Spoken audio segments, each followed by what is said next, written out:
9 words ended a 159-year partnership. Not sanctions, not war, not a summit collapse. 9 words from a prime minister standing alone before a flag, and the internet broke within 6 minutes. If you want to understand why the Western alliance may never look the same again, you need to stay until the end of this video, because what Warren Buffett said about what just happened is the most important thing you will hear this week. Here is what actually started it. During a routine White House press briefing, a journalist asked a standard question about U.S.-Canada trade talks. What followed was not standard. For 4 minutes and 11 seconds, the President of the United States did not criticize Mark Carney. He did not target a Canadian policy. He did not raise a specific trade complaint. He targeted the nation itself, the people, the entire collective endeavor of 38 million human beings. His exact words, "Canada is a failed state riding on America's back. They don't have a military. They don't have an economy without us. They don't have relevance without us. They sit up there above us on the map, collecting the benefits of being America's neighbor while contributing absolutely nothing to the partnership." He continued, "The Canadian people should be embarrassed by the leaders they keep choosing, by the decisions those leaders keep making, and by the fact that their country, their entire country, only exists because the United States allows it to exist. Without us, Canada is a frozen parking lot with a flag. And I think most Canadians in their hearts know that their country is a junior partner that got too big for its britches, and that everything they have, everything, is a gift from the American people that can be taken back whenever we decide." Read those words again slowly.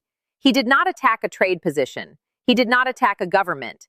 He attacked a nation's right to consider itself real. And that distinction between striking someone's interests and striking their identity is exactly what Buffett will explain later, and exactly why this situation cannot be resolved at a negotiating table. Stay with us. This gets more important the deeper it goes. Every prior confrontation in this 18-month crisis had targeted something specific: Carney's leadership, Canadian energy policy, bilateral tariff structures. When a specific thing is attacked, a specific response is possible. Targeted replies, countermeasures, structured diplomacy. Nations compute. They measure the cost of each stake and respond with matching precision. That is how governments operate when interests are involved. But this attack was different in category, not just in degree. When the President of the United States declares that a neighboring nation exists only because America permits it, when he calls its 159 years of democratic history a frozen parking lot with a flag, he does not open a negotiation. He issues a verdict on a nation's worth. And nations that receive verdicts on their worth do not respond with trade memos. They respond with something else entirely. Here is what Canada responded with, and here is why the speed of the response matters as much as the response itself. 90 minutes. Not 90 days, not 90 hours. 90 minutes after a 4-minute press briefing, Mark Carney appeared on national television in front of a single Canadian flag. No lectern, no assembled officials, no parliament backdrop, no press pool.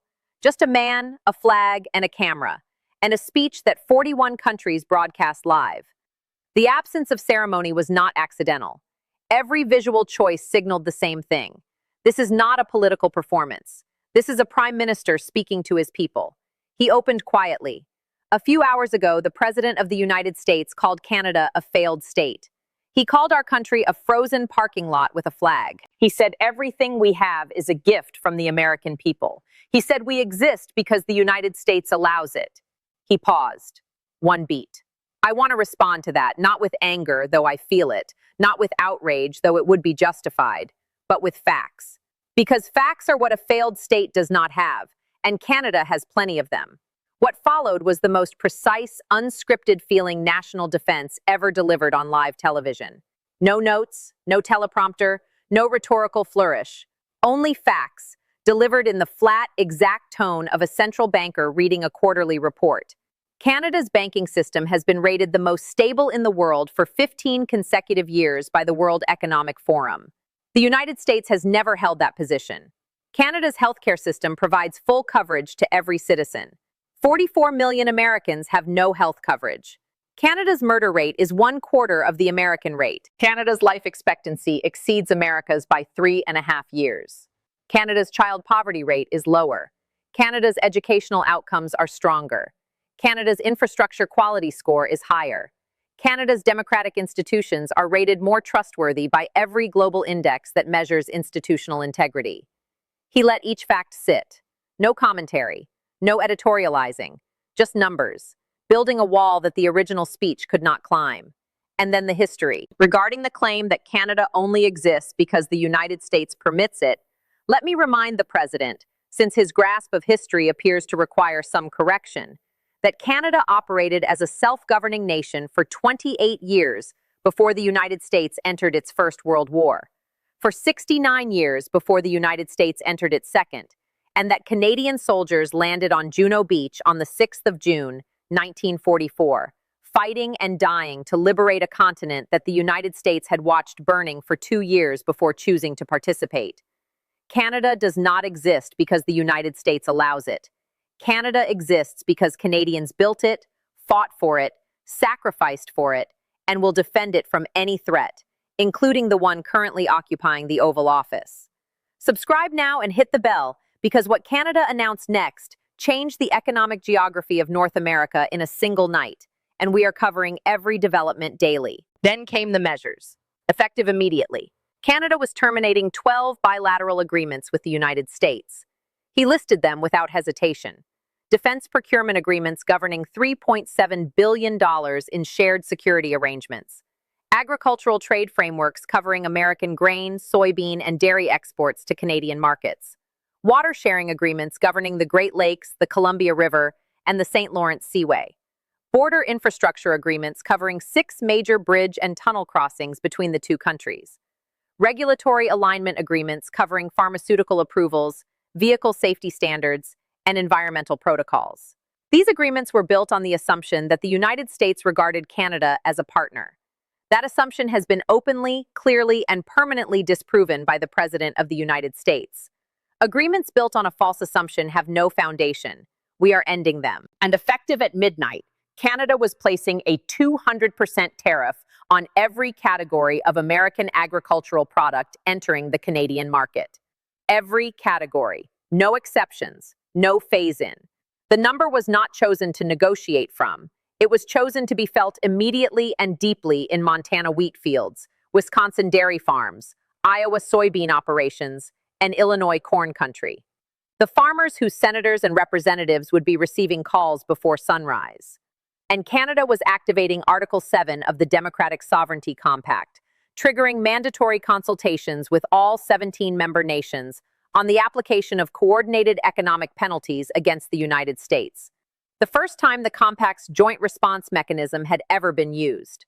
17 nations, acting as a single economic bloc, responding to what the Compact's founding document defines as hostile undermining of a member state's national character and democratic institutions. The consultations were beginning within 48 hours. If penalties were approved, they would constitute the largest coordinated economic action ever directed at the United States by allied democracies. And then the 9 words. He stopped listing measures. He stopped citing statistics. The central banker's register dropped away entirely. He looked directly into the camera.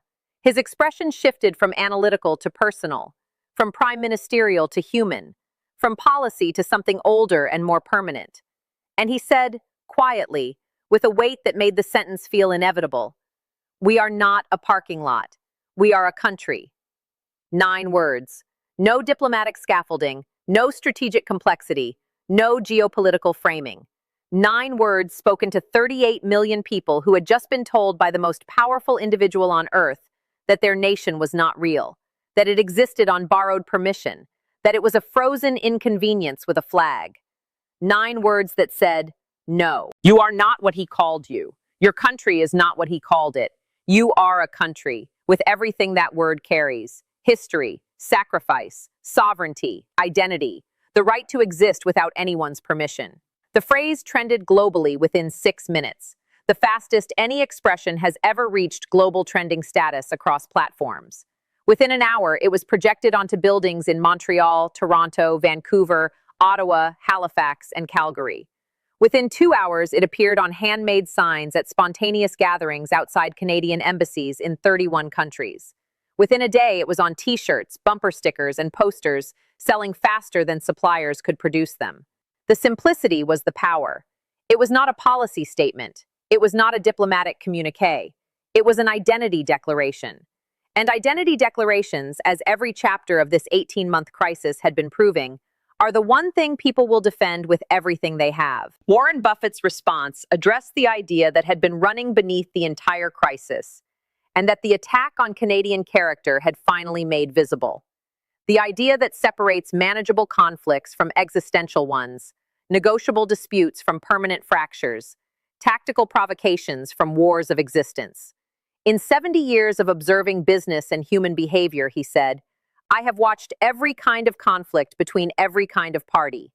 Conflicts over money, over land, over market share, over contracts, over personnel. All of those conflicts, no matter how intense they become, share one characteristic. They are negotiable. They have a price. There is a number, a concession, a restructuring, a compromise that resolves them, because they are about interests, and interests are transferable. They can be traded, adjusted, offset, and reorganized. Then he paused. And then there is the other kind of conflict. The conflict that begins when one party attacks the other's identity. Not their interests, their identity, who they are, what their community represents, whether they deserve to exist, whether they have value, whether they are legitimate. That conflict is not negotiable. That conflict has no price, because identity is not an interest. Identity is not transferable. You cannot trade it. You cannot offer compensation for it. You can only defend it. And people, communities, companies, nations will defend their identity with an intensity, a unity, and a persistence that no conflict over interests will ever produce. He connected it to the 18 months preceding this moment with the plainness of someone who had watched this pattern produce the same outcome in every context in which it had ever occurred. For 18 months, he said, the attacks were on Canadian interests, trade interests, energy interests, financial interests, territorial interests, and Canada responded to each one analytically. Counter tariffs, diversification, coalition building. The cool, measured precision of a central banker managing a portfolio. The responses were effective. They were costly for both sides, but they were calculated. They were calibrated against the specific interest being struck and designed to produce matching pressure. That is how nations respond when their interests are at stake. They calculate. Today, the attack was on Canadian identity. The response was not calculated. It was immediate. The fastest in the history of the relationship. It was disproportionate by design. 12 agreements ended. 200% tariffs. A 17-nation compact activated. And it was personal. A prime minister standing before a flag speaking 9 words that had nothing to do with trade strategy and everything to do with who his people are. Stakes can be met. Identity can only be defended. And a nation defending its identity will not stop, because stopping means accepting the verdict. And no nation with any self-regard accepts being called a parking lot. Trump, Buffett concluded, came looking for a trade war. He has started something the history books do not have a clean name for yet. A war over the right to exist without another nation's permission. Those wars do not end at the negotiating table. They end when the verdict is withdrawn, or they do not end at all. The consequences arrived faster than anyone modeled. Within 72 hours, the agricultural tariffs had registered across American farming states. Canadian grocery chains removed American products from shelves, not because anyone ordered them to, but because Canadian consumers stopped buying them. An organic, uncoordinated, spontaneous act of economic resistance that no government planned and no government could have stopped. American agricultural exports to Canada, a market valued at $23 billion annually, began contracting in real time. The 17-nation compact consultations opened on schedule. Early indicators from member governments suggested the coordinated penalty framework would receive the votes required for activation. If activated, it would represent the largest allied economic action in modern history, directed at a single nation. A nation that had, in 4 minutes and 11 seconds, transformed its longest partner from a managed trade relationship into something it had never faced before. A unified adversary with a moral argument, an economic mechanism, a historical grievance, and 9 words that the world had already memorized. There are moments in international relations when a single exchange shifts the architecture of an entire era. What happened in those 90 minutes, from a 4-minute press briefing to a 9-word sentence heard in 31 countries, was not a trade dispute escalating. It was a trade dispute ending, and a different kind of confrontation beginning. The kind that does not have a resolution built into its structure. The kind that Buffett has spent 70 years watching begin and almost never watching finish cleanly. The kind that starts when one side stops asking, "What does the other side want?" and starts answering the question, "Do you believe we have the right to exist?" The answer was given, openly, in a briefing room, on camera, and 38 million people heard it. And 90 minutes later, their prime minister answered back, and the answer is still echoing. If this story matters to you, and the developments coming out of the 17-nation compact talks in the next 48 hours suggest it should matter to everyone, share this video with one person who needs to understand what is actually happening here. Not the headlines, the architecture.